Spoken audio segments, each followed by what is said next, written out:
If you want to open your Bibles, we're going to go to Ecclesiastes.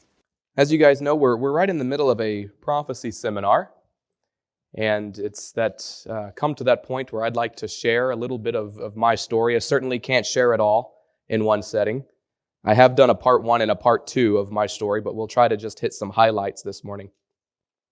But as I share with you some of the things that have happened in my past that have led me where I am today, I want us to have the correct perspective that I believe many of us don't have. At least I didn't really have growing up. And that perspective is the same one that the wise man had in this book of Ecclesiastes. Notice what he said. We're going to start we'll start in verse 2, chapter 1 of Ecclesiastes, verse 2. He says, "Vanity of vanities, saith the preacher, vanity of vanities, all is vanity. What profit hath a man of all his labor which he taketh under the sun? One generation passeth away, and another generation cometh, but the earth abideth forever. The sun also ariseth, and the sun goeth down, and hasteth to his place where he arose." And then jump over to verse 14. He begins to conclude what he's saying here, and he says, "I have seen all the works that are done under the sun, and behold," what does he say? "All is vanity. All is vanity." But when I take you back to the beginnings of my family's life, or at least my life with my family, it starts as really the picture-perfect family. We go all the way back to when I was born, and we lived in Little Rock. My dad was attending med school in Little Rock. We lived in a private neighborhood. My sister sitting over here and myself went to a private school. And life was beautiful, you could say. It would be the American dream, the ideal situation. We were in sports. My sister and I actually began to ride dirt bikes. And at the age of 4, I was in my very first motocross race and BMX racing. And was just, everything was available to us. Life was good. But then, despite having everything there, at the age of 5, something drastically changed the course of our family's history. You see, behind the scenes of everything being so perfect, there were things going on that the children don't normally see.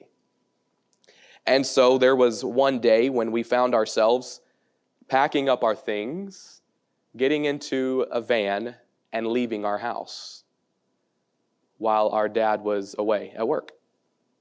And so we traveled over to a couple towns over in Russellville to go stay with some family. And we as children, didn't exactly know what was going on, but we began a visitation process. So we would go and see our dad on the weekend. And there was one such weekend, we went to go visit, and he came to pick us up. And as we were driving back to Little Rock, there were some blue lights that came on behind the car. And, well, children know what that means. And so we were getting pulled over. And that night we found ourselves sitting in a foyer of the police station while our dad was being booked in the back room. And we had to be picked up. And from that day forward, at the age of 5, my dad ended up going to prison.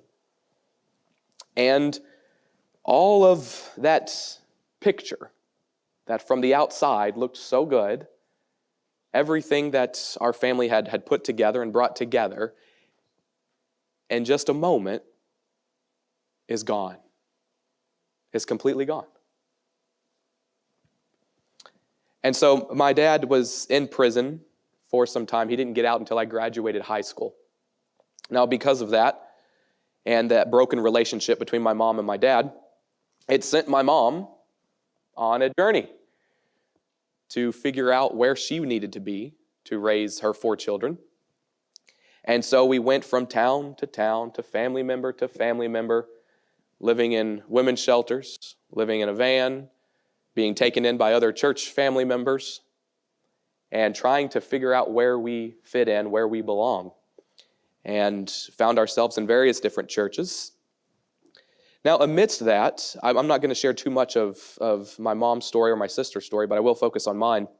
As the only boy now in the family, there was something that I was missing by not having a dad there.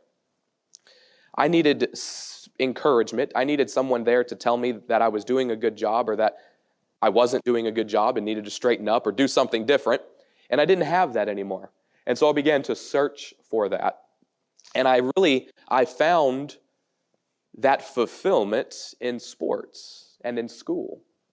And so I started joining every sport team that I could, basketball, soccer, and track, cross country, you name it. If the school offered it, I was going to join. And I would dump all of my time and my energy into that. And I can't forget the first time that I received a trophy.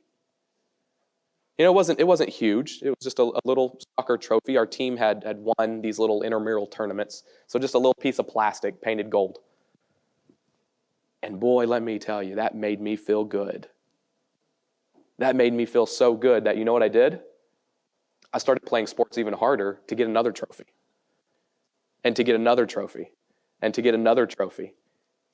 And then I wanted to race my dirt bike so much that I was the one getting the trophy at the end. And I don't know if you ask my sister how many trophies that I had lined up at one point in my bedroom. It was quite a bit. I looked to those trophies as my verification that I was doing a good job, right? And these trophies prove it. These trophies prove I'm doing good. And then we moved up here to Harrison. When we moved up here, we had to come up here to live with my grandpa. He offered his house to us, and we came up here because we had nowhere else to stay. And so we were hopping schools, and so I forgot to mention that every year we were at a different school growing up. We were never at the same school twice. And so we were in Little Rock, and then we were in Sherwood, and then we were in Russellville and Pottsville and Dover, and then to Harrison, and then to Bergman, and then to Western Grove. And every year was a new school. And so we moved up here to Harrison, living with my grandpa. And we didn't have enough room in my grandpa's house to bring all of our stuff. And so we got this idea, let's rent a storage unit. And we can put all of our stuff in a storage unit. So I began to meticulously pack up all my trophies, all my awards and my ribbons and everything I had accumulated that tells me I am doing good. And I neatly packed it in these boxes, and they went into these storage units. And life went on, and continued to go to school and do the best that I could in school. And then one day, I asked my mom if we could go to the storage unit. I wanted to get some things out of there. And she told me, we don't have a storage unit anymore. Well, see, my mom couldn't afford to pay the bill on the storage unit. And you know what they do when you don't pay the bill on your storage unit? They auction it off to the highest bidder. And so all of those things that I had accumulated that was telling me I was doing a good job were gone. So again, in a moment, with just one decision, everything that I've worked for in this world completely gone. And so life goes on, right? I said, you know what? I'm upset, but we got to move forward to the next thing. And so at this point, I was coming out of middle school, going into high school.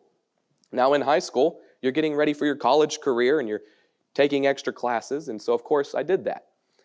I was excelling in all my classes, taking college level classes. And there was one person that I was going head to head with for the highest GPA in the class to be valedictorian. And our senior year, she moved schools. And so guess who was valedictorian now? Oh, that was going to be me. Oh, I think I foreshadowed there a little too strong. So that was me. I had the spot now. It was all mine. And so I was pretty excited about that. And school came pretty naturally easy for me. There was a I like to read and study, and so any subject, as long as I could read about it, then I could learn about it and do pretty well with it. And so much so that even my AP statistics class in our high school at Bergman, me and another kid in there ended up teaching that class because our teacher was struggling with it. And so he let us teach the class. And I had one of my best friends had a family incident. And without sharing too much detail, because this is a local story that happened, and I don't want to bring up their family and cause unwarranted feelings, but my best friend in high school came home one day to find his brother no longer living. He had decided to take his own life, and my friend was the first one that found him when he came home from school. And so naturally, you can imagine how that affected him, and he began to miss school. And for the sake of him not going down that same road, if I saw that he wasn't at school, I would leave school, and I would go find him. And so I began to spend a lot of time with him and not going to school. Now, I would still go to school on test days, and I would go and take my tests, turn it in, and one day, my AP biology teacher came to me and said, Daniel, you know, there's a lot of kids in here that are trying really hard their senior year, and you're never in class. And she says, but you still have the highest grade in the class. And she said, so what we're going to do is start enacting participation points. So every day you're not here, you lose those points. And so what do you think happened to my A that I had in AP biology? It went all the way down to a B. All the way down to a B, all right? Which doesn't seem like a lot. But you know what happened to my valedictorian status? I was no longer the top in the class, or second, or third. It dropped me all the way down to fourth. And so there were some scholarships and everything that I missed out on. But again, I just want to reiterate, because of one little decision, everything that we work for in this world is gone. It's gone. And so you can see kind of a reoccurring theme that's happening in my life. And yes, we can look back at these instances and think about, oh, poor me, right? Or we can look back and think, what was God preparing me for?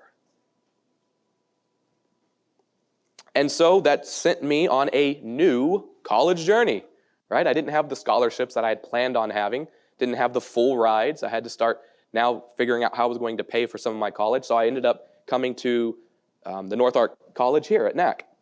While I was there, the Dairy Queen that had burned down years before was reopening. It was their grand reopening.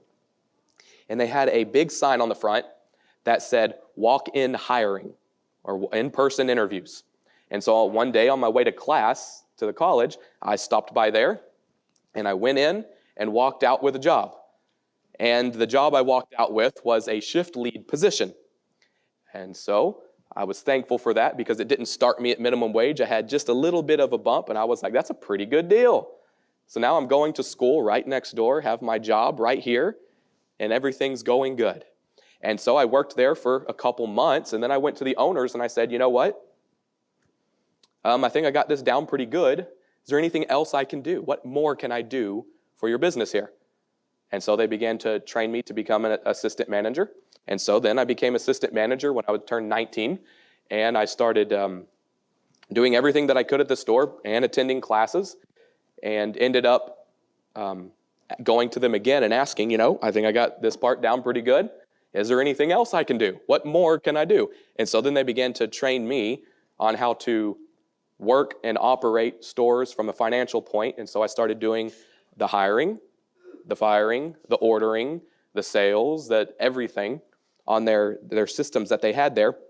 And the Dairy Queen store here in town actually became a nationwide training store. And so if you wanted to open up a Dairy Queen and learn how to run it, then you would come to Harrison and you would train at my store for 2 weeks, and I would teach you how to run a Dairy Queen. And then one day, we had some new hires come in. Who's laughing over there? we had some new hires come in, and there was this girl. Many of you know her. There was this girl that we hired that had a fantastic work ethic. If anybody called in sick, you call her, she would come in and fill their spot. She never missed a day of work. And when she wouldn't leave work unless the area that she was working in was so clean, you would eat off the floor. And the whole time I was just thinking, man, that would make a perfect wife. She would make a perfect wife. And so I started to like this girl, and we started talking and dating. And then one day I got called into the office. The owners were there, which first off was a little bit strange because they never showed up. They lived in Missouri, and so most of the time they just left it to me. But they were both there one day, and I was thinking, I wonder what's going on. And early in the day, they called me into the office. And they said, well, we'd like to talk to you. And I said, very good. So it's another promotion. Quite the contrary. They said, we understand that you have been fraternizing, which is against our policy. And of course it was. I signed that policy. I agreed to it. So yes, I was in the wrong. And so they basically gave an ultimatum that the relationship would have to end or my job would have to end. And I think I chose the right decision, but that day I decided to be fired. And that was over 12 years ago. And that woman was Caitlin, who I now have 5 beautiful children with, and I'm still happily married today. And so, yes, being fired from Dairy Queen was probably the best thing that ever happened to me. But I bring that up again to just reiterate this theme, that yes, I was working as hard as I could to excel at that job, even though it was a fast food job. To me, it didn't matter. Whatever I was doing, I was going to do it the best that I could. And so even if I worked at Dairy Queen, I was going to be the best worker there that they could possibly have. And so at the age of 18, 19, and 20, I was making $15 an hour while going to college and making people ice cream. You couldn't ask for a better gig, could you? And in one moment, in one day, in one conversation, that was completely gone. Now, do you think I was a good financial investor with my money I was making at Dairy Queen while I was there? And so I had a good amount in the bank to cover this time of unemployment? Absolutely not. If you went to the place where I was staying, you would have seen not 1 or 2 or 3 or 4, but 5 motorcycles out in my driveway, as well as my car. My car was only for driving on rainy days. If there was no rain, then I was on a motorcycle. And so, no, I didn't have any money saved up.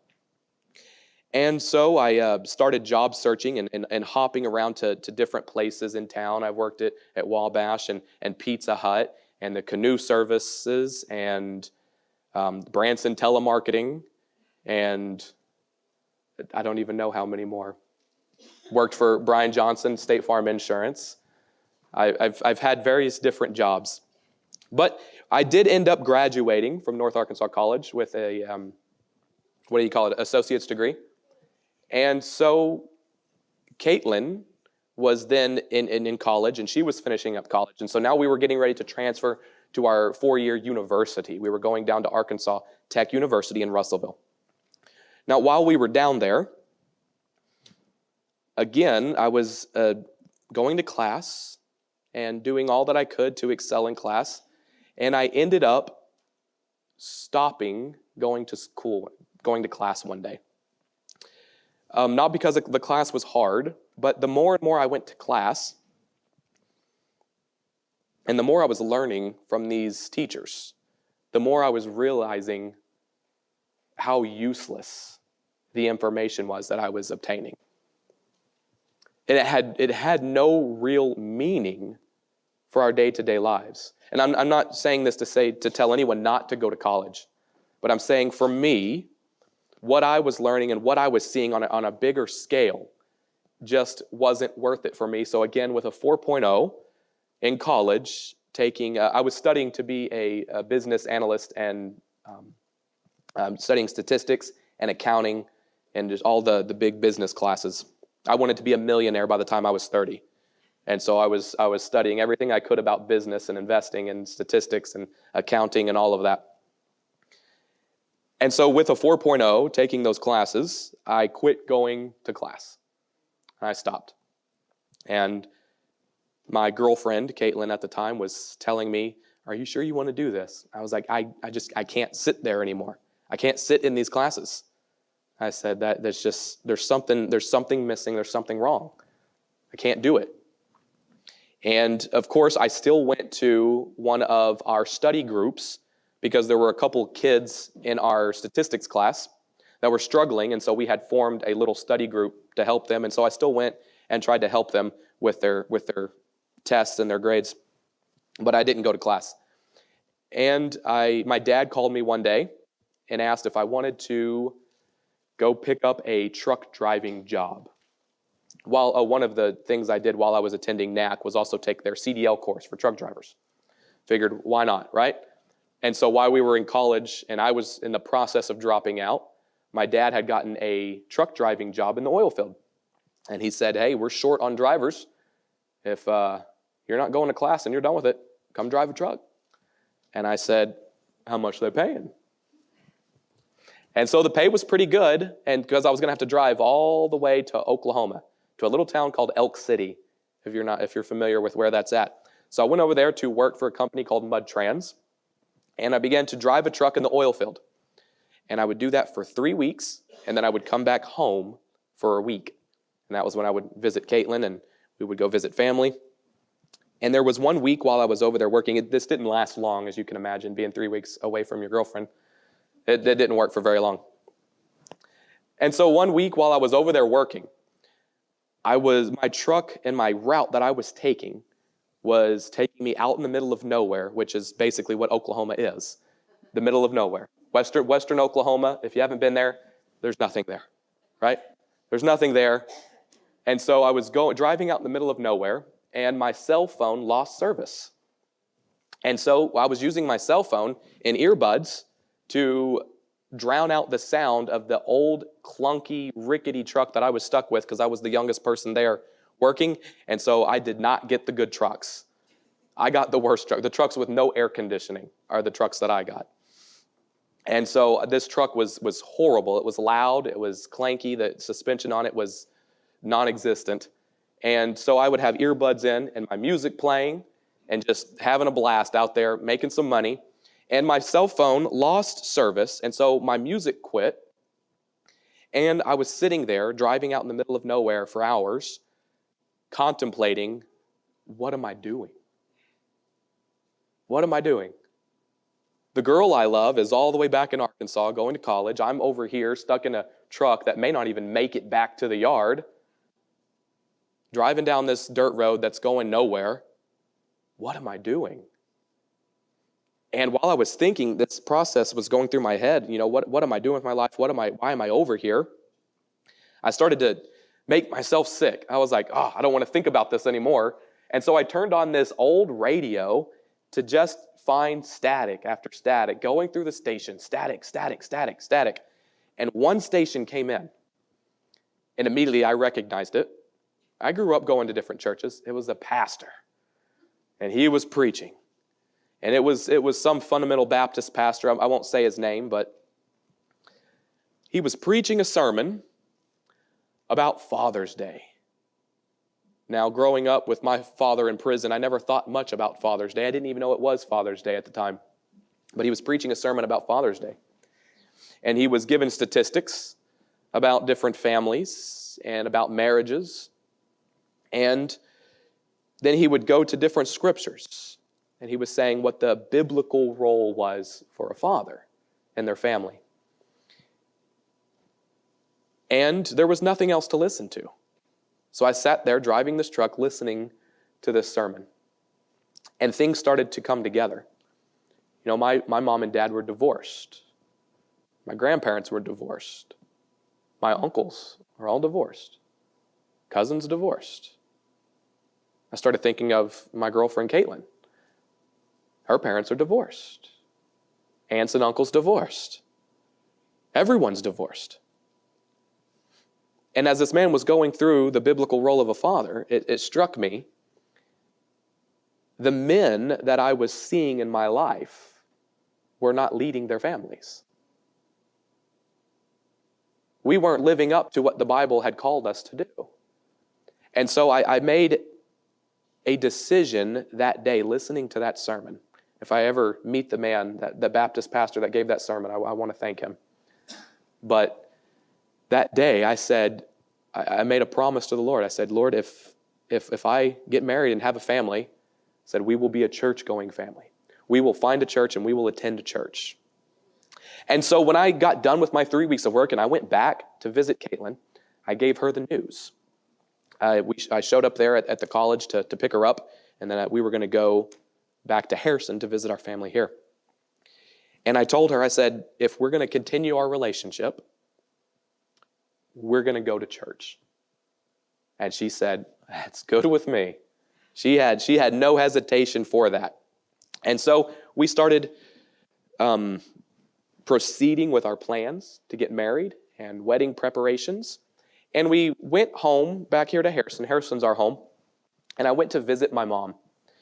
Now, while visiting my mom this weekend, she took me out to her car and said, I have something in the car I want to give you. Now, I had no idea where this was going. But she said, I went to a Bible seminar. And she said, they gave me some CDs that I'm not really interested in, but maybe you are. And so she took me out to her car, and there was 4 CDs, just in a plain white little paper sleeve, nothing fancy, that said on there, Ryan Day, night 1, night 2, night 3, in Sharpie, nothing fancy, no big money production. And I was thinking, where did you get these, Mom? Why do you have these? And she said, I went to a thing of meetings. I got a flyer in the mail and went to one day to a set of meetings, and they gave me these CDs, and I don't know what to do with them. And I said, all right, well, I'll take them. And so on our ride back to Arkansas Tech to take Caitlin back to school, we listened to these CDs. And we started hearing the Bible be spoken like we had never heard before. Stories in the Bible of prophecy and events that Jesus spoke about were now coming to life. And I was wondering, why have I never heard this before? He went to the book of Daniel, and I'm like, oh yeah, I know the book of Daniel. I didn't know the book of Daniel. I was like, yeah, Daniel was in the lion's den. Oh, there's so much more.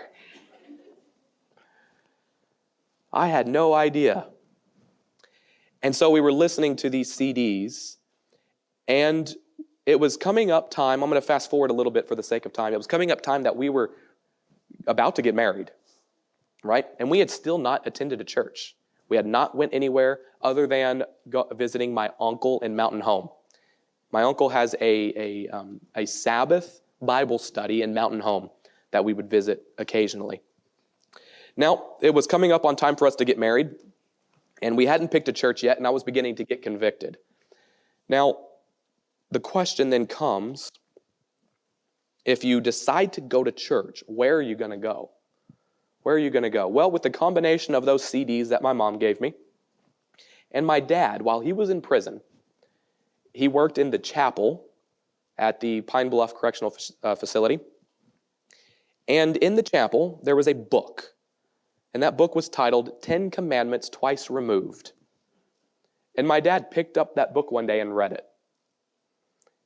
And he enjoyed that book. And when he got out of prison, he gave that book to my sister, to me, and to my other sisters.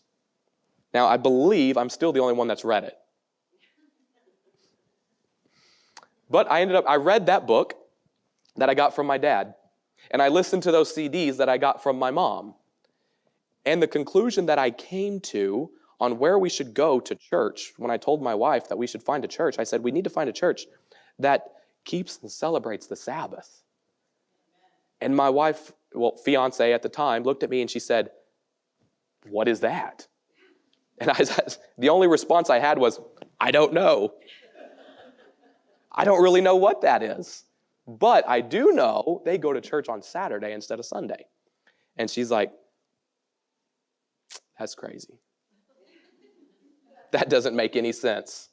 And I said, just hear me out. Just hear me out. And so we fast forward to the time that it was going to our, what do you call it? The preparation before the rehearsal or something like that. Wedding shower, maybe that was it. That's what it's called. Anyway, it was on a Saturday. And it was on a Saturday morning. We were having our wedding shower. Excuse me. We were going to have our wedding shower on a Saturday morning. And I woke up that morning, and the immediate thought that came to my mind when I woke up that morning, why haven't you went to church? That was the only thing I could think about. And so Caitlin, she's already up getting things ready for our wedding shower. And I was like, I'm going to church today. And she said, no, you're not. We have a wedding shower. I said, no, I have to go. I have to go. And so I typed in on my phone, Sabbath keeping church near me. And the closest one I could find was this one right here. And so that Saturday, I walked through those doors, and I sat right back there in the back and listened to a sermon that was nothing but Scripture. And when I left, I remember thinking, that was different. There was something different about what just happened in that worship service. Now, I'm not going to sit up here and tell you that the music was outstanding and could win Oscars. I'm not going to tell you that the church was up to date and beautiful and would welcome any prince or king from other countries. But what I can tell you is that God's word was spoken unadulterated, unfiltered, without bias, and just plainly read for what it is. And I knew something was different. And so the week went on, and the next Saturday came and it was our wedding. And so we had the whole wedding thing, and the other decision is, I'm looking at the clock here to see, it is so hard to decide what part of the stories to tell you, because this is when it starts getting good. All right. Okay, so the next week was our wedding, and immediately after the wedding, I had something scheduled that I've had scheduled for a long time. And so I had been saving up from working. At this time in our life, I was working at State Farm with Brian Johnson. I was saving up money, and I was slowly moving out of that into construction. My cousin had got in with a big subcontractor for Walmart and Sam's Club. And he kept calling me all the time. He's like, you have got to get in on this. You've got to get in on this. He's like, they're doing so much stuff. We need workers. And they said it pays good. And so I was slowly trying to break the news to Brian Johnson that I didn't want to work here anymore, which devastated him, because I don't know if you guys have met Brian Johnson with State Farm. He's such a sweet guy, but very kind heart. But I was trying to break the news to him. That way I could leave and go out on this big excursion with doing contracting for Walmart and Sam's Club. And so I was bringing money in. I was saving money. And as anyone does that's about to get married, you want to save money. You got things coming up, right? You're going to have a honeymoon. Children are going to come in the picture. You got to get a house and cars. You got to pay for all this stuff. And I was under the assumption and knowledge of taking my finance classes and accounting classes. I was doing this all without debt. I wanted to follow the Dave Ramsey method and not acquire any debt. And so I was saving up and doing everything in cash, wasn't going into debt. But there was an accident that I had. And the accident involved a motorcycle. And I told you that my first motorcycle race was when I was 4 years old in Little Rock. And my last motorcycle race was over in Mountain Home. I don't even remember how old I was. I think 20. I think I was 20. And I had a pretty devastating wreck. And you know what the funny thing is it wasn't even during the race. That's the most embarrassing part of the story. It was during the warm-ups. What had happened, I'll share just a little bit of this. What had happened is I had moved up to the 450 class of motorcycles, so the faster, bigger bikes. And the warm-ups, they let you go and test the track so you can get the feel of it. And I saw two of these guys on 450s hitting a jump that's called a triple. Now, I used to ride a 250, which couldn't do that. But a triple is when you hit one jump, you completely jump over the middle one, and you land on the third one. So 3 jumps in one, a triple. And I saw 2 guys on 450s hit that triple. And immediately I was thinking, I have no chance. Right? Why even race? I don't have a chance. And then I putted around the track for a little bit, and I was like, you know what? I'm going to try it. So during the warm-ups, the last thing I remember was the day before.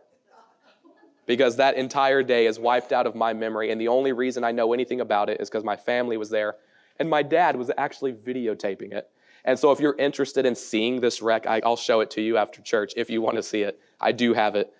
But other than that, I do not remember that day. And so I tell you all that to tell you that I had a surgery that was coming up. And so immediately after we got married, the decision was made, we cannot go on a honeymoon. See, my wife wanted to meet the rest of my family. They did live in Puerto Rico. Everyone's leaving that island now.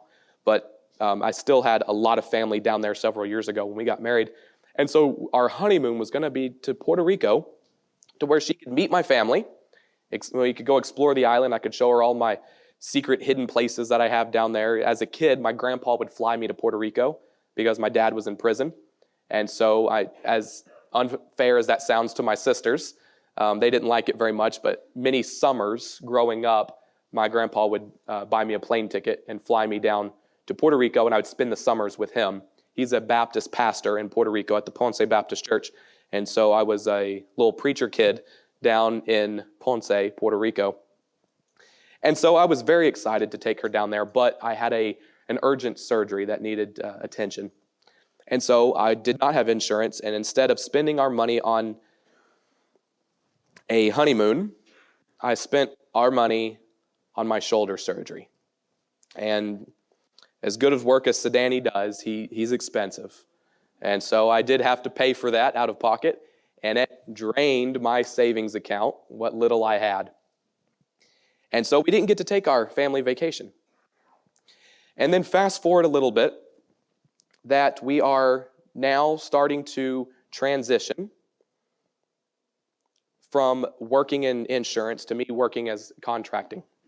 And as I moved into contracting, we had then been attending this church here. After I came the first time, I began to bring Caitlin. And we're attending this church and studying the Bible. And the man that came to our house and did Bible studies with us was in a motorcycle accident. And my mind went back to my grandpa's Baptist church. And so when something happened to the pastor in a little fundamental Baptist, independent Baptist church, then the church oftentimes is gone because that's the whole church. And so in my mind, our pastor is unresponsive in the ICU, in the hospital, and many of us didn't know what was going to happen. And so I began to ask the question, what can I do to help? What can I do? And at the time, we had a visiting Bible teacher by the name of Tommy Blend, and I asked him, I said, you know, this man came to my house, knocked on my door, did Bible studies with me, showed me Jesus in the Bible. And I said, and what if he doesn't come back? I said, who's going to do that? And he said, well, if you're interested, have you finished college? I said, no, I dropped out.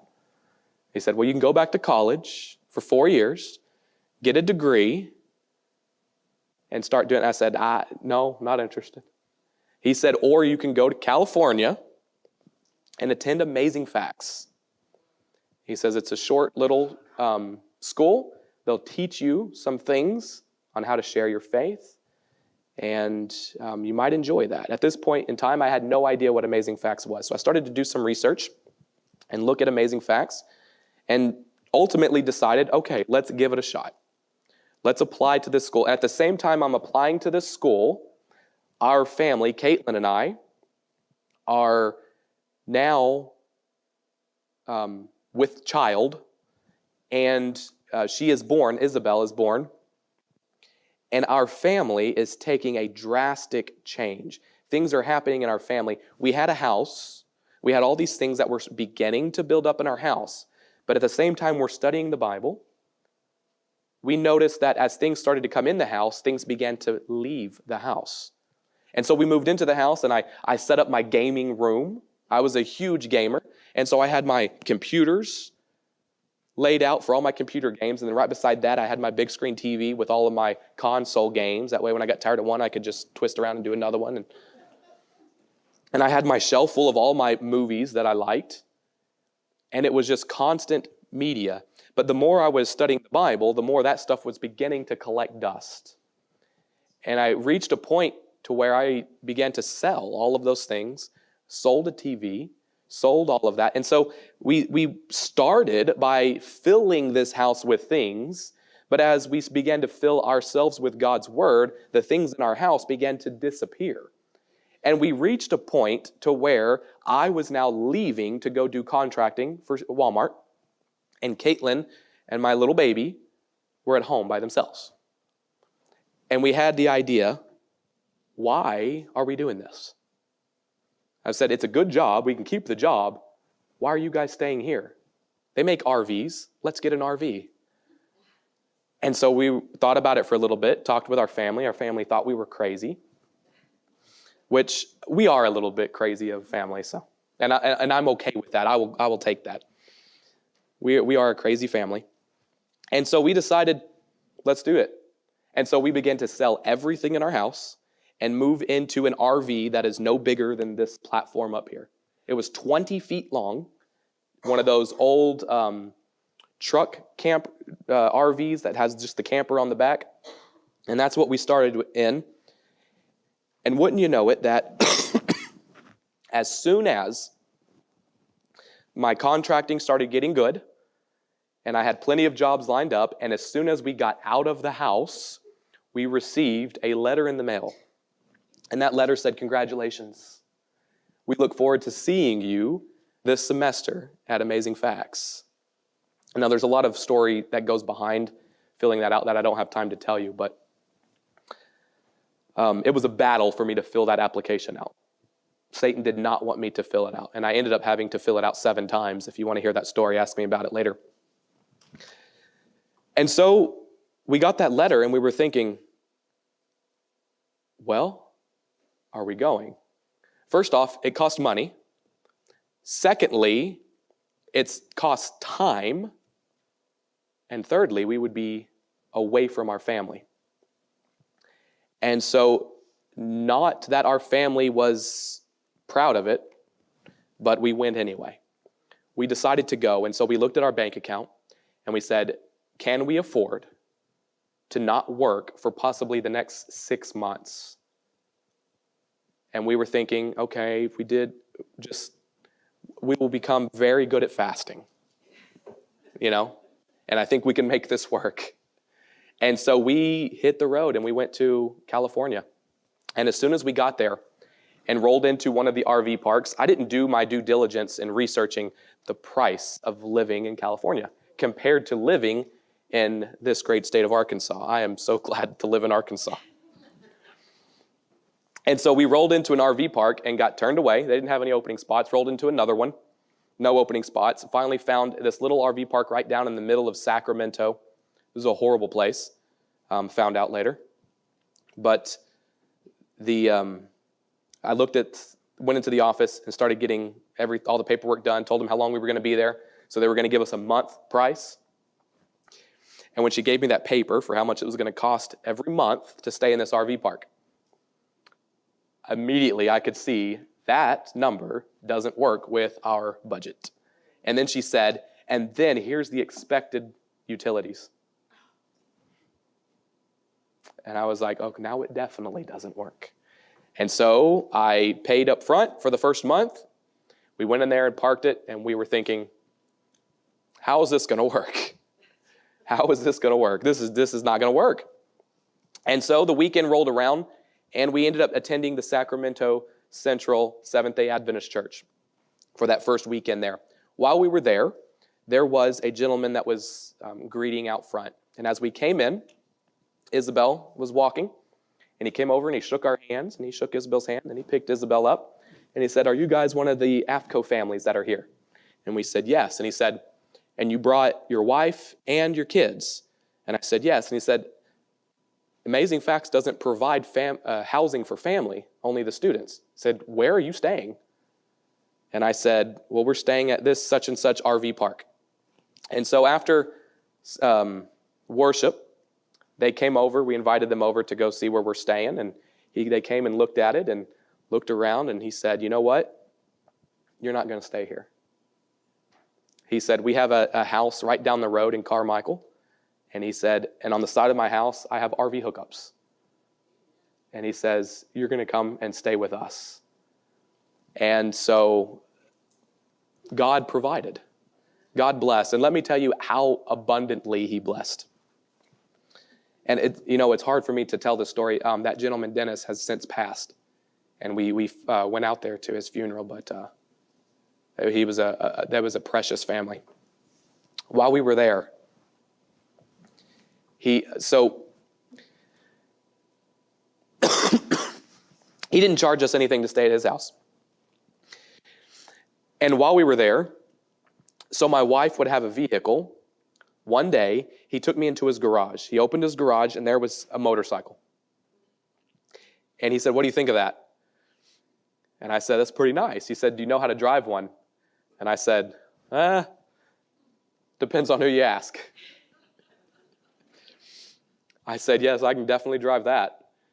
And he said, "All right, well, it's yours while you're here going to class." He said, "That way your wife can keep the vehicle," because we had one little truck.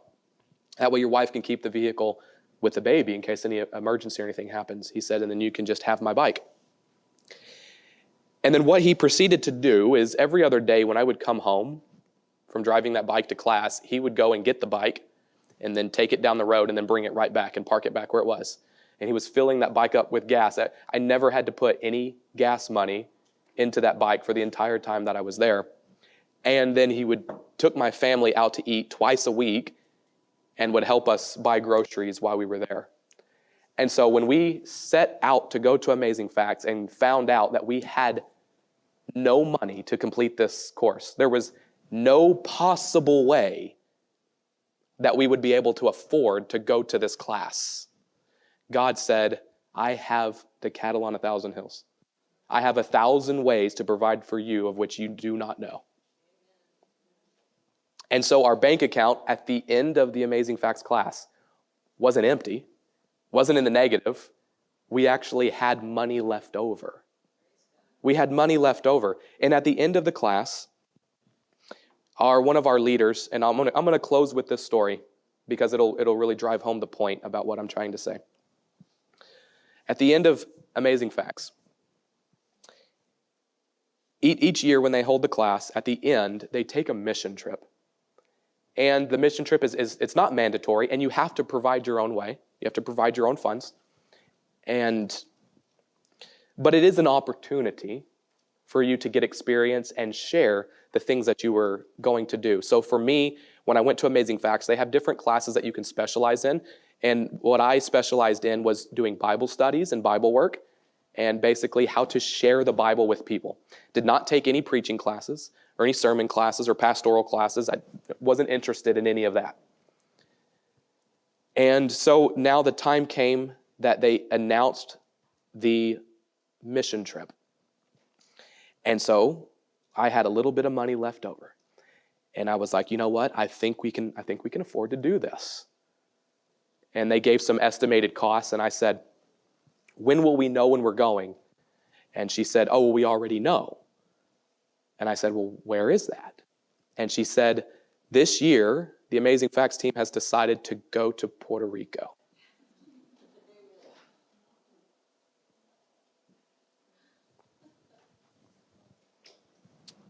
Do we serve an awesome God? You know, there was my grandpa's Baptist church down in Puerto Rico has a missionary house that is used for missionaries that come. And there were several families that couldn't afford to go. And I called my grandpa and asked how much it would be if we could have, and how many families we could fit in this house. And he said, you can fit probably 6 families in this house. And he says, and I don't charge missionaries anything. He says, it's completely free. And so not only did we have the money saved up, ready to go, but we were actually able to help some other families that couldn't afford to go because they had children, and it's a big expense. And so we were able to have a huge missionary venture down on the island of Puerto Rico, and my wife got to meet all my family down there. We got to have our honeymoon. I got to take all my AFCO friends to all my favorite mountain waterfall spots that only the locals know about. And, you know, it really sums up a couple of things that the Bible tells us. First, in Ecclesiastes, that chasing the things of this world, like I was doing, like our public school system really trains us to do. That's what they were training me to do, is to do good in school so I can get a good job, so I can make lots of money, right? And I was on track to do that. But Solomon found out that's all vanity. Because no matter how much you build up for yourself on this earth, in one moment, it's gone. One moment. It can be gone. And so what point is it really? It's all vanity. And then we were looking and studying in Sabbath school this morning that Jesus tried so hard to get this idea into the heads of his believers that even whenever he sent them out, how much stuff did he tell them to take with them? Nothing? What do you mean nothing? How much of nothing? Literally nothing. He said, you don't need anything. He said, why? Look at the flowers, the lilies of the field. Look at nature. He says, I provide for them. They're cared for. He says, how much more will I care and provide for you if you would but just put your faith in me? He says, seek ye first the kingdom of God and his righteousness, and all these other things will take care of themselves. Friends, when we dedicated our lives to the Lord and decided that we were going to go to Amazing Facts, the way seemed impossible, yes, but with God all things are possible. God, in his mercy and I think humor, looked at this family that was willing to pay whatever, to sacrifice whatever, to leave their family. And if you think our family had an easy time hearing this, to take their granddaughter and leave and go to California, no, nobody was happy about that. But every step of the way, God was there with us, guiding us, leading us, and then throwing in these little reminders that he knows the desires of our hearts. He knows how to please us. We wouldn't have been able to afford to go to Puerto Rico for a long time. But because we sacrificed, we stepped out in faith and said, you know what, we're going to give all this money to go to this class and learn how to be missionaries and how to spread God's word. God says, okay, good. You ready to go to Puerto Rico? We serve an awesome God. And so, friends, as I close, if there's anything I can tell you and encourage you this morning, it's that trying to build up ourselves on this world with a better job, with more money, with a bigger house, nicer car, it won't bring happiness. Because there'll always be a bigger house. There's always going to be a nicer car. And there was a famous quote from, I think it was from Jim Carrey. I don't know if, I follow a lot of stories of these famous people that have a lot of money because after they receive a lot of money, they have insight.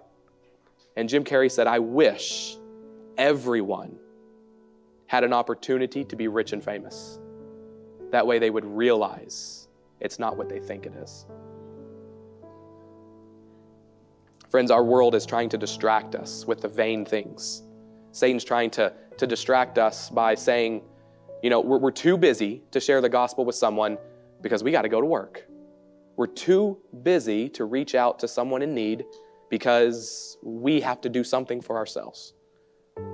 All the while Jesus is saying, you know what? This journey that you're on, you don't need anything. Don't take anything with you. I'll provide everything you have. And not only that, he said, I made you, I designed you, I know the longings on your heart, and I know how to fulfill those in a way that nothing in this world will. And so I just want to encourage you this morning to put your faith in Christ and step out in faith, even if the way that you're stepping out doesn't seem like it's going to work. Just like in our case, if your bank account and the amount that you have to pay doesn't work, step out in faith. God has 1,000 ways to provide for us of which we don't know. And he says, oftentimes, you have not because you ask not. So let's seek first the kingdom of God and his righteousness and just watch the miracles that God will do in our lives.